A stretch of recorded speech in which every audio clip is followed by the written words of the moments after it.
Highway Code Rule 28. Staggered pelican or puffing crossings. When the crossings on each side of the central refuge are not in line, they are to be treated as two separate crossings, one reaching the central island.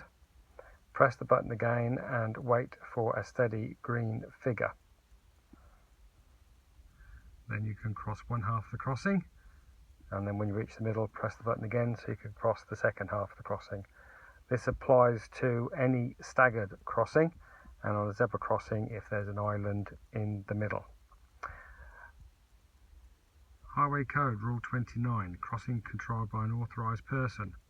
Do not cross the road unless you are signalled to do so by a police officer, traffic warden or school crossing patrol.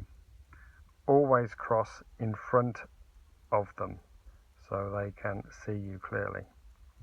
Rule 30.